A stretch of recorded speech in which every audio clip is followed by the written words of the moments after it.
Enzo মারেস্কার সাথে Chelsea 1.5 বছরের সম্পর্কে ইতি ঘটলো। না, এনজো মারেস্কা স্যাক হয়নি, চেলসির মেডিকেল টিম এবং বোর্ডের সাথে তার বনিবনা না হয় মিউচুয়ালি তার কন্ট্রাক্টটা টার্মিনেট করা হয়েছে। কিন্তু ঘুরে ফিরে কিন্তু সেই একই গল্প, চেলসির ডাগ আউটে কোচ বেশি দিন থাকে না, কোনো সিস্টেম বেশি দিন সাস্টেইন করে না।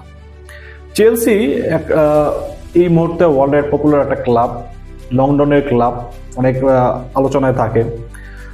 সেই রোমান আব্রাহিমোভিচের আমল থেকে তাদের টাকা পয়সার কখনো কোনো সমস্যা হয় নাই, প্লেয়ার কেনার সময় তাদের বাজেটে কোনো চ্যালেঞ্জ হয় না।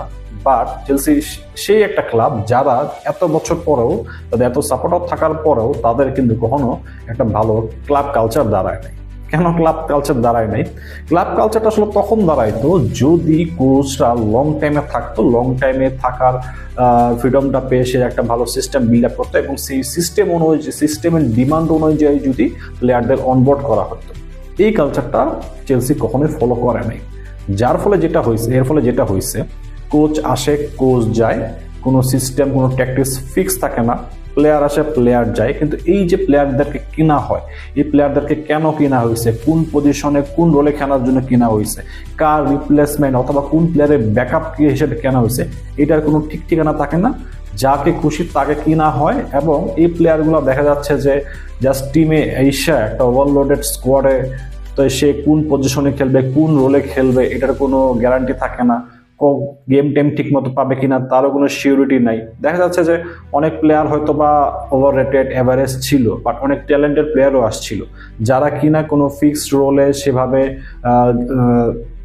না খেলার কারণে, সেরকম প্রায়োরিটি না পাওয়ার কারণে শেষমেশ তারা তাদের আউটপুটটা দিতে পারে নাই এবং চেলসি থেকে কিন্তু তারা এভারেজ ফ্লপ সাইনিং তকমানি কিন্তু বাইর হয়ে গেছে।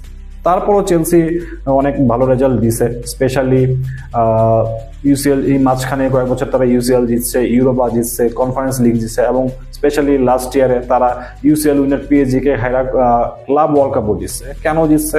তাদের কোচ ভালো ছিল, তাদের ট্যাকটিক্স ভালো ছিল, কিছু প্লেয়ার ট্যালেন্টেড ছিল যারা একজন আরেকজনের সাথে ভালো কম্বিনেশন ক্রিয়েট করে একটা ভালো আউটপুট নিয়ে আসতে পারছে। বাট যেহেতু তাদের সিস্টেমটা বেশি দিন থাকে না, কোচ বেশি দিন ডাগআউটে থাকে না, কোচ চেঞ্জ হয়, ফিলোসফি স্টাইল চেঞ্জ হয়, প্লেয়ারদেরও কিন্তু ফর্মে চেঞ্জ হয়, তাদের প্রায়োরিটি চেঞ্জ হয় এবং দেখা যায় যে ডিফারেন্ট কোচের আন্ডারে ডিফারেন্ট ট্যাকটিক্সে খেলতে গিয়ে তারা কিন্তু সেই আগের আউটপুটটা দিতে পারতেছে না। এই যে কন্টিনিউটি তাদের মধ্যে থাকে না, এই কারণে যেটা হয়েছে, তারা কিন্তু 2017 সালের পর 9 বছর হইতে চলতেছে তারা কিন্তু প্রিমিয়ার লিগ টাইটেল জিততেছে না এবং এই বছরও হয়তো বা তারা জিতবে না, কারণ এখন পর্যন্ত তাদের রানটা সেরকম ভালো না। এরকম বারবার চেঞ্জের ফলে যেহেতু তারা লং রানে ভালো করতেছে না, বাট শর্ট রানে ভালো করে কেন? শর্ট রানে ভালো করার কারণ হচ্ছে তাদের কোচ যেহেতু ভালো থাকে, কিছু প্লেয়ার ভালো থাকে এবং নকআউট টুর্নামেন্ট গুলায় যেহেতু ম্যাচ বাই ম্যাচ ট্যাকটিক্স সাজানো হয়, সেই ম্যাচ বাই ম্যাচ ট্যাকটিক্সে তারা দেখা যাচ্ছে যে আউট অফ ইকুয়েশন বেশ কিছু ম্যাচ এবং টুর্নামেন্ট জিতে গেছে। বাট এই কোচদের ঘন ঘন চেঞ্জের কারণে তাদের যে কালচারটা ক্রিয়েট হলো না, সেই কারণে কিন্তু তারা লিগ কম্পিটিশনে বড় বড় পিছিয়ে থাকে। তো চেলসি ফ্যানদেরকে সমবেদনা জানা হচ্ছিল, আমার আসলে স্পেশালি তেমন কিছু বলার নেই এই টপিকে।